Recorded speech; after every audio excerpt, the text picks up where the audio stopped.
Hey everybody, welcome back to X's for Comics. I'm Nico, and you can check me out at Nico Action. That's NICOACTION, and I'm here today with a bonus episode for you. We've been varying our coverage across the X-Men universe so much wider that I wanted to fill in some of the gaps that we've been covering, and one of the things we talked about in the pages of Uncanny 371, X-Men 91, and X-Men Annual 99 was the birth of M-Tech. Now, this storyline involved so many different characters: Warlock, X-51, and even the Red Skull, who, good news, plays no part in the episode we're going to cover today. M-Tech was an attempt to kind of cash in on the matrixification of Y2K at the turn of the millennium, and this was a weird era for Marvel where they were trying to push things, but they really weren't comfortable with stepping into a truly sci-fi, broader picture storytelling yet, but they did what they could, and we got 3 titles out of it.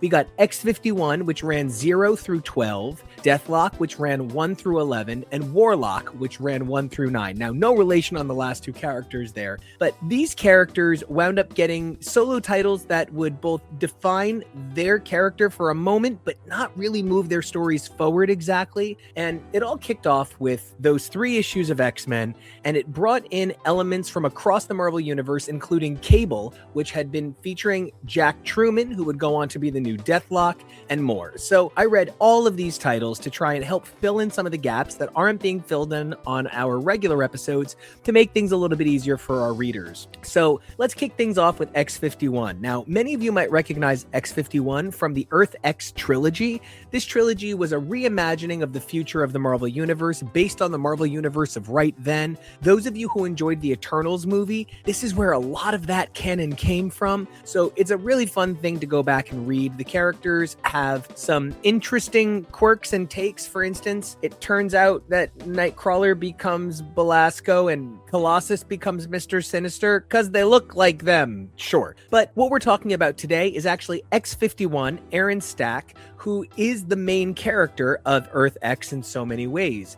Now, Earth X also involves the Watcher and the Celestials, and it's a really big look at cosmic Marvel. So when Marvel did an X-51 series right around that time, I think people had some really big hopes, and that it was tied into this M-Tech reimagining, this short-lived line, probably didn't help the overall picture of the character. And let's take a look at what happened. Who is X-51? Well, he's Aaron Stack, the Machine Man, and his model number is Z2P459X51. Sure. Now, where does he come from? His first appearance is in 2001: A Space Odyssey, Volume 2, Number 8, from April of 77. Now, this kind of takes a second. First came a one-shot, 2001: A Space Odyssey, from July 76, and that's based on the film, which is in turn based on Arthur C. Clarke's novel, The Sentinel. Then came the 2001: A Space Odyssey ongoing series, which ran 10 issues from November 76 to June 77. Essentially, issues 1 through 6 retold what the one-shot told, and then they did it kind of with new characters and slightly new scenarios. But then at issue 7, it moved on heavily, and with issue 8, they began introducing new concepts completely. Then came 2010, a special in Marvel Comics Super Special 37 in December of 84. This would get republished in a 2-part presentation released in January and February of 85, listed as the adaptation of 2010, the year we made contact. Now, of course, that's all based on the Kubrick films. The character was created by Jack Kirby, who did all the heavy lifting on that title.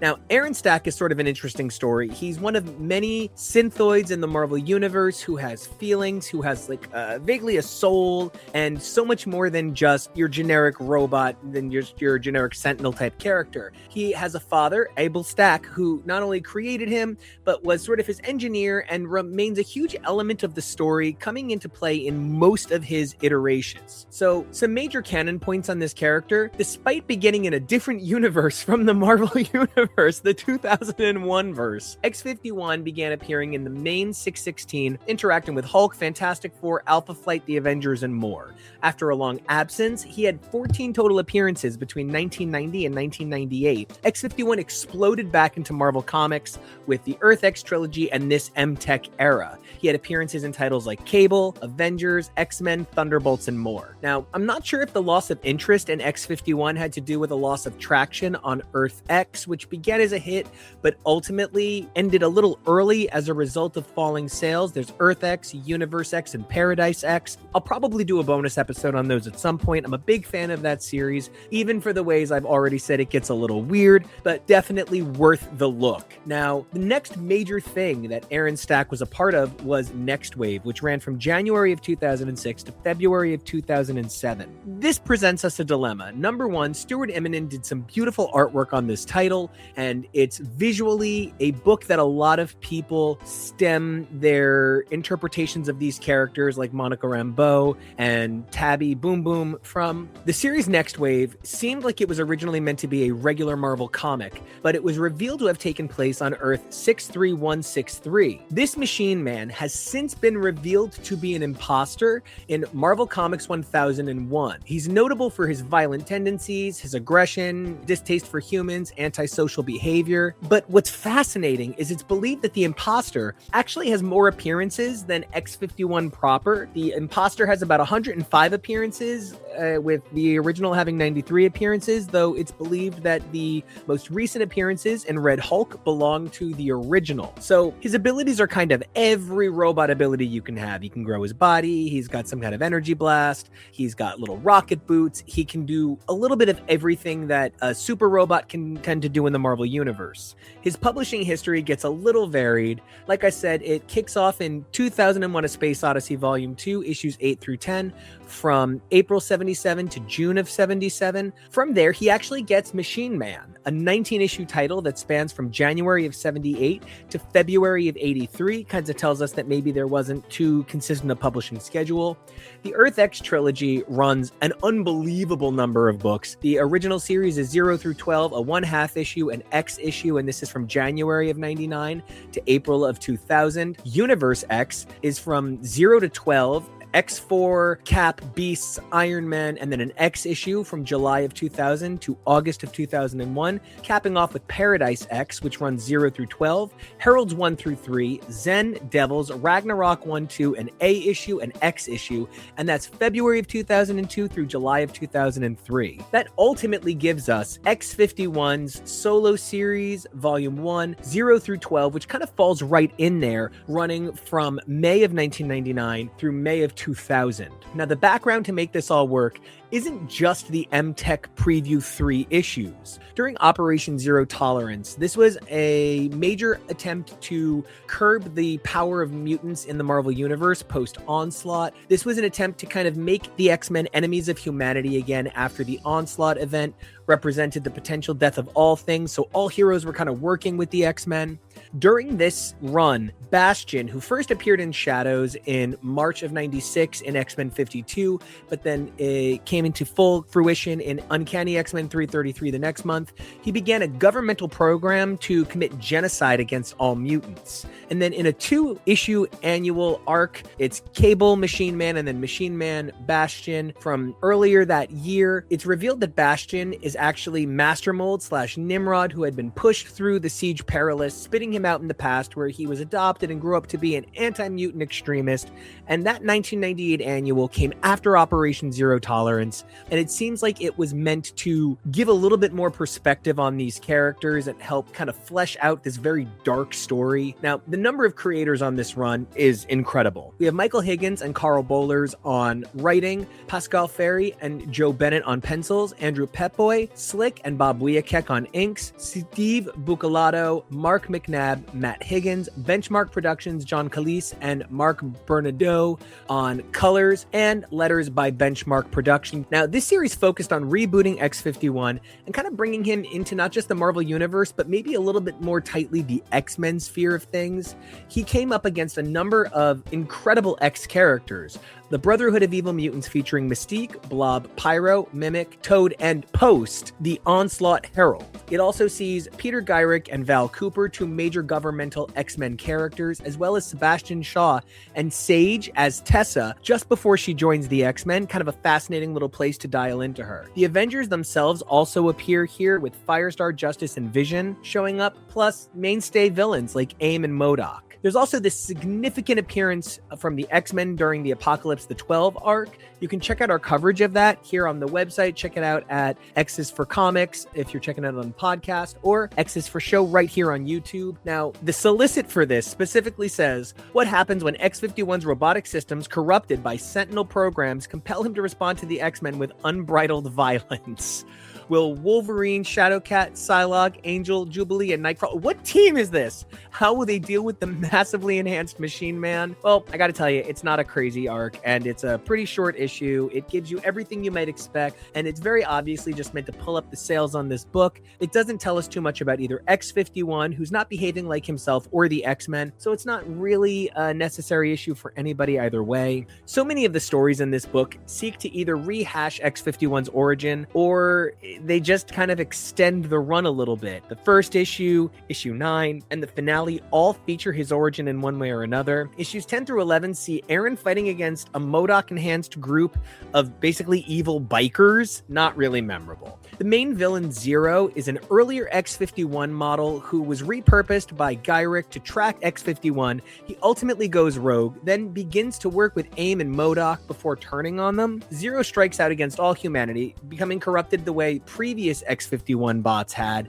but is defeated by the end of the series and never reappears. What makes the series feel like it's supposed to be a little bit more dramatic is Uatu appears in the final issue of the title, which sees the return of the Monolith from 2001, the Celestials from Earth X, and Abel Stack, so it feels like it's supposed to be a big deal, but for the most part, the series is ultimately filler stories. It carries the character back into publication, but it unfortunately doesn't really cement him in any way that's important. None of the changes or elements even move into long-term canon, with him being replaced by an imposter and it being revealed 20 years later that that's what happened.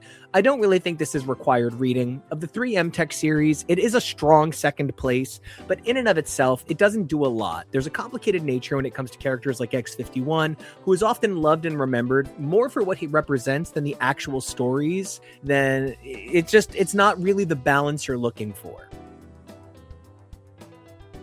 Speaking of books that don't really give the balance you're looking for, this Deathlok title is by two of my favorite creators of all time, but I was left very cold by this book. Now, for those of you who are expecting Deathlok to be perhaps Luther Manning or Michael Collins, maybe even Deathlok Prime, they're not showing up here. This is an original character created by Joe Casey and the incredible Jose Ladron, and unfortunately, Jose Ladron doesn't even appear on the title, so it kind of puts us in a weird position. So this is Jack Truman. He first appeared in Cable 59 from August of 1998.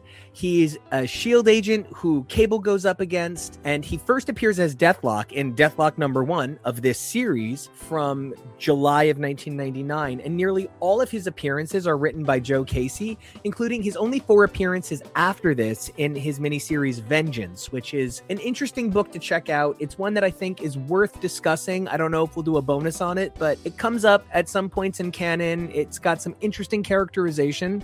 For those of you who are wondering a little bit more about Deathlok, just to jump back a bit, Deathlok is originally Luther Manning. He's a future cyborg created in Astonishing Tales 25 from May of 1974. He moves over into the present Marvel Universe in Marvel Spotlight number 33 from January of 77, next appearing in the same month's Marvel 2-in-1 26. He has a Spider-Man time travel issue actually in between there, where Spider-Man winds up traveling to Deathlok's world. Deathlok has a bit over 60 appearances from the 1970s up through now. There's even a Luther Manning from the 616 timeline who has interacted with the future Luther Manning, but does not have the same longevity. For those of you who are maybe wondering about the other Deathloks, Michael Collins is first introduced in Deathlok #1 from May of 1990. He's created by Doug Monk and Richard Butler. He has about 100 appearances, but only 20 or so are since 2006, making him mostly, unfortunately, a forgotten character. There's Henry Hayes, who was first introduced in Original Sins #1 from June of 2014. He's got about 30 appearances. He was actually created in response to Deathlok appearing in the TV show Agents of S.H.I.E.L.D., and he hasn't appeared since 2019. There's Deathlok Prime from Wolverine Weapon X #11, first introduced in March of 2010. He's got about 30 appearances, but only a handful in the last decade, and for a character that's only been around for about 15 years, that's not great. Now, Jack Truman, like I said, created by Joe Casey and Jose Ladron, has very little going into his backstory. He ultimately has a sister, Lillian Trubane, and she appears in this series as an agent of S.H.I.E.L.D. He was Agent 18, and he worked to take down, at one point, a rogue LMD of Dugan, who is one of the most famous S.H.I.E.L.D. agents ever, Dum Dum Dugan. He was stationed underground at one point in Tunisia and the Sudan. Like I said, he fought Cable. He would eventually show back up a decade later for vengeance before disappearing again. In addition to his top-tier S.H.I.E.L.D. training, after being turned into a cyborg,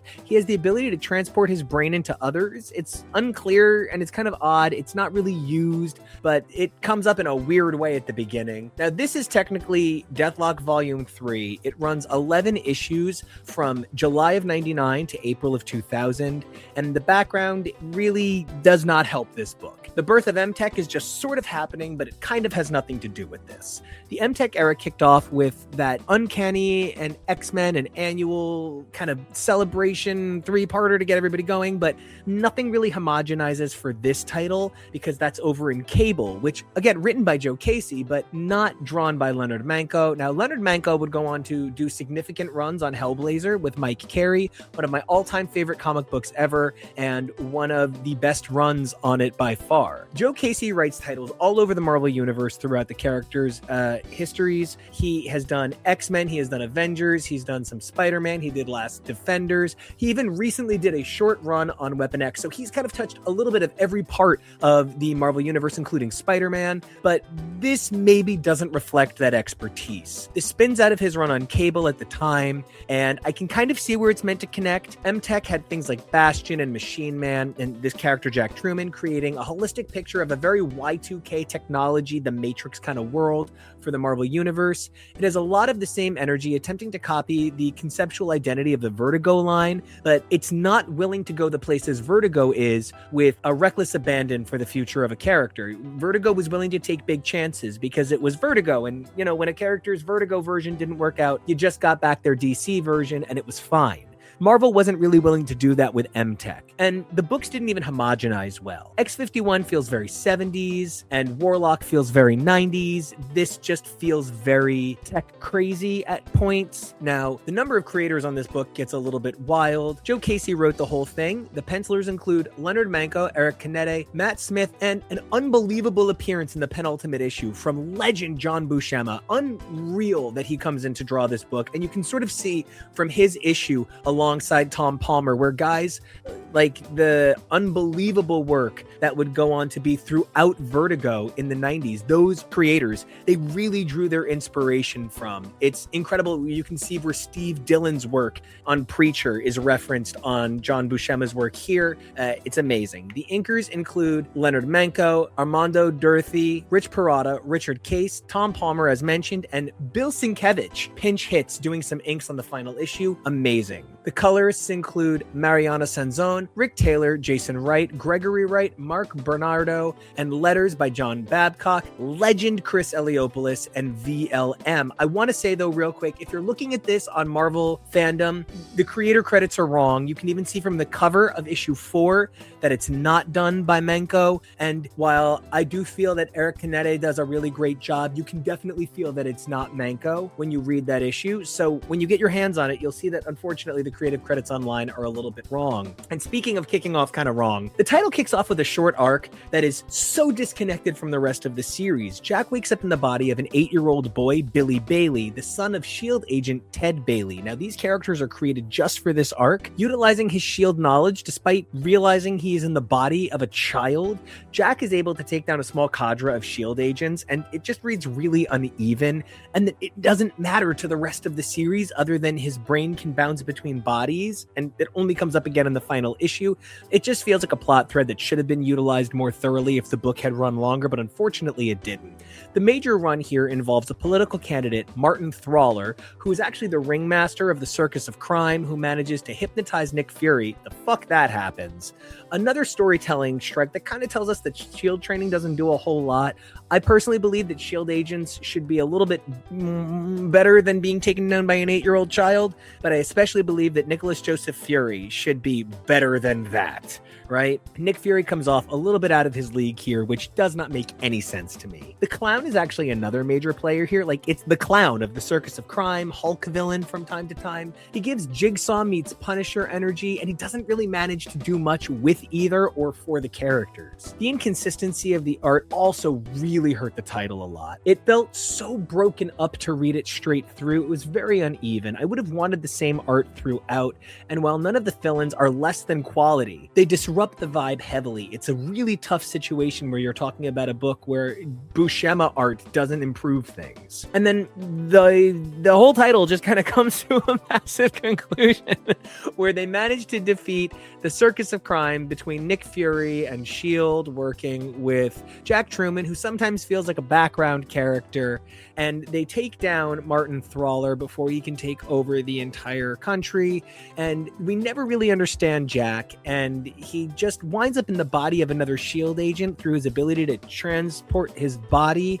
He winds up in Larry Young, which is really funny. He starts in the body of a boy and ends up in the body of Young. Kind of funny.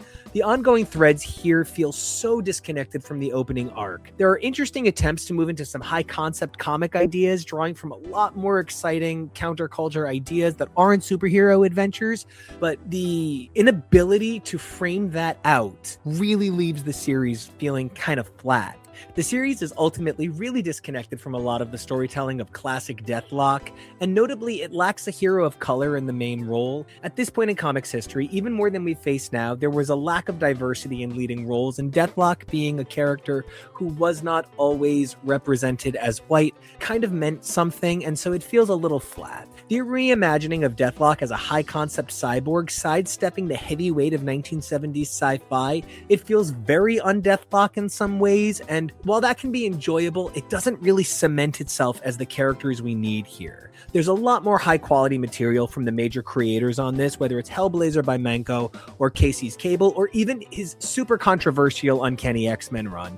But this run, in and of itself, is not an outright hit. The amazing appearance of Buscema and Palmer is highly enjoyable, but it doesn't lock in at any point, so I'd leave this on the shelf unless you're a Deathlok, S.H.I.E.L.D., Circus of Crime, or Casey Manco completionist.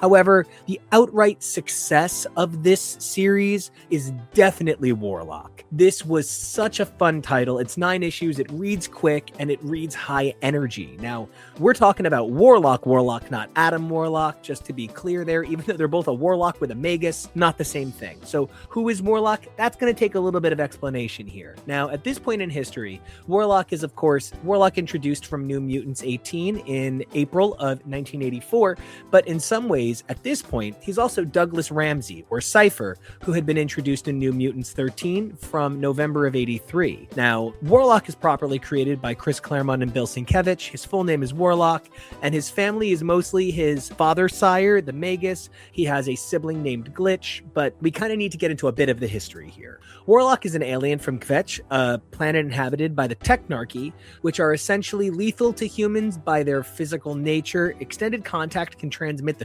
transmode virus, ultimately turning the human into technarchy. Warlock did not identify with his culture, specifically the requirement to battle his father to the death, so he chose to flee his planet. And this act of defiance actually makes him a mutant among his people, explaining how he can so readily join the New Mutants early on. Now, Warlock is one character, and Doug Ramsey is a separate character, but how do they wind up one? Well, they were best friends who, thanks to Warlock's ability to connect with organic matter, not just assimilate it, though still at the risk of fully absorbing the life force and organic compound of the creature he's connected to, he would occasionally join with Doug as needed, even though it meant that Doug could manifest the transmode virus elements in some way. After extreme backlash from fans during Louise Simonson's run, both Doug and Warlock died. Now, Warlock, I have always assumed, dies as a result of Rob Liefeld not knowing how to draw Warlock. But Doug was specifically, fans hated him. Doug died during the fall of the mutants in New Mutants 61 in November of 87, but Warlock dies during the Extinction Agenda in New Mutants 95 in November of 1990.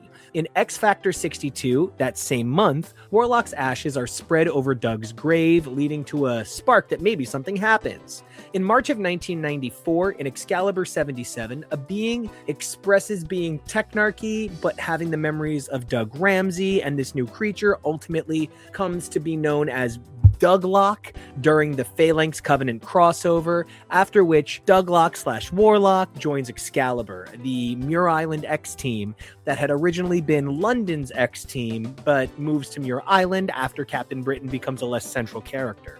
From 1994 to 1999, Warlock is essentially some form of Deathlok, this hybrid being, and the run being a solid attempt to bring Warlock back into the X universe. This run, Warlock 1 through 9, is an attempt to kind of make Warlock his own person again. However, it would be a long time before Doug becomes his own person again. All Age of Revelations currently aside, it wouldn't be until November of 2009 when Doug would truly return in the pages of New Mutants Volume 3, number 6.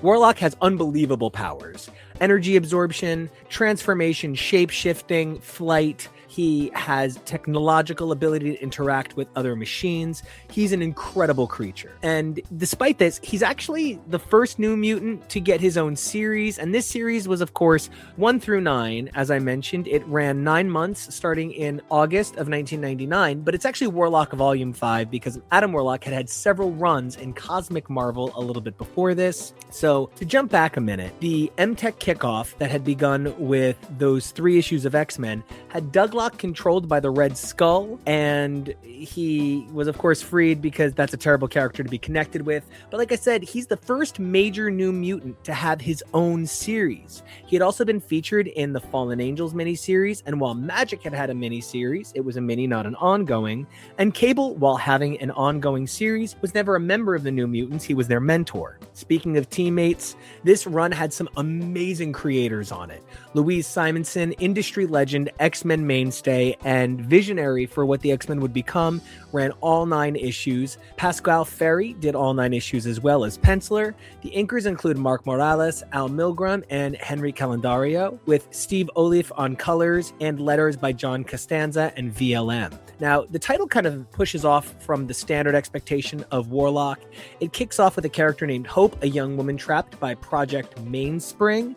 Now, her real name, Esperanza Ling, her name actually means hope, right? She's a mutant with the ability to use the transmode virus because she's kind of been infected by it, but it's like her powers have been infected, not her. She's also able to absorb non-organic material and never gain the virus herself. So she's special even among transmode characters. The characters outside of Hope get a little unusual. She has a pet monkey named Chi-Chi, sure.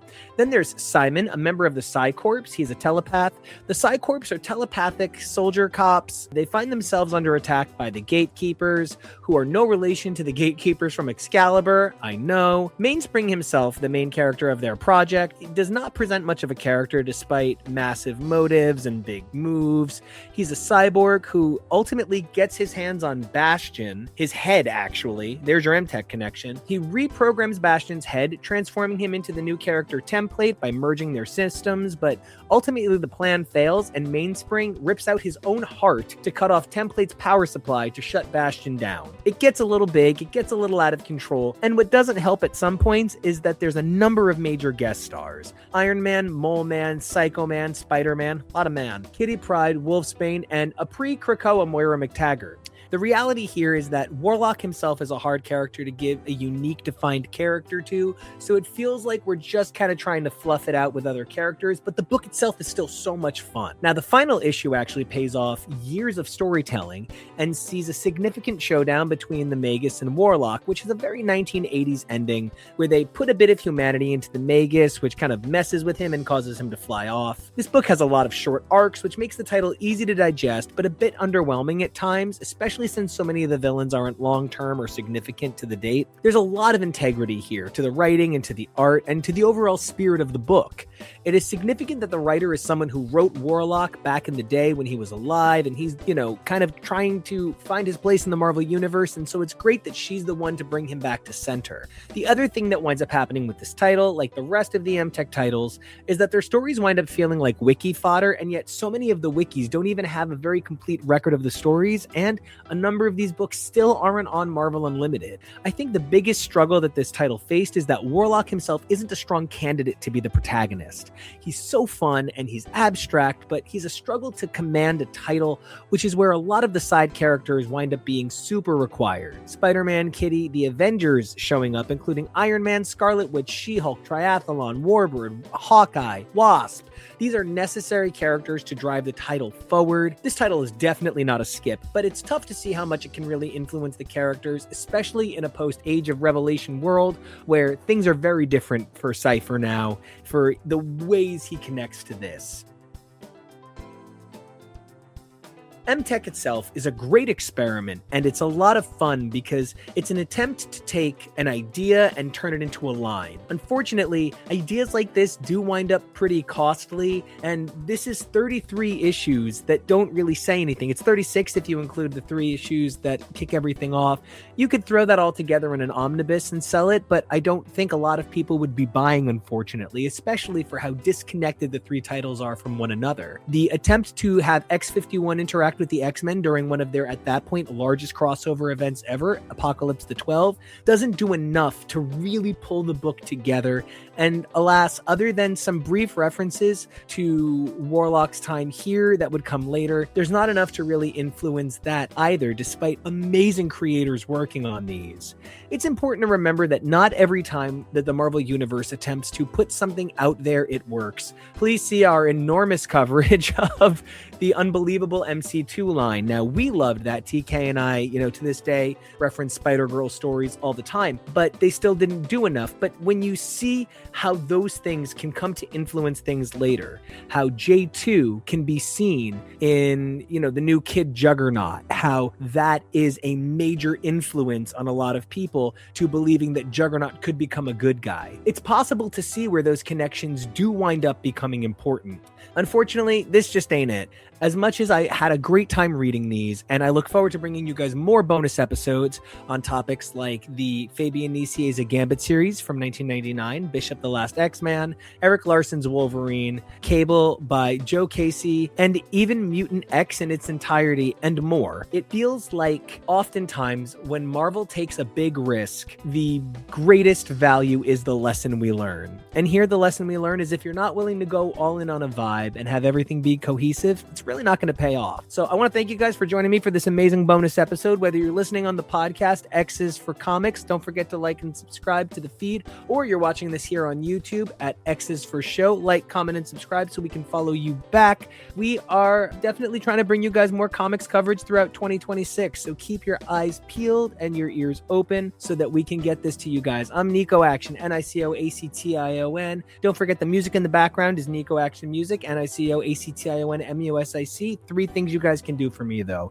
Number 1, stay safe. It's a crazy world out there. Number 2, be brave. But number 3, evolve daily. Who you were yesterday, that's amazing. Who you are today, incredible. But it's who you are tomorrow that we can't wait to see. So until then, stay MTech.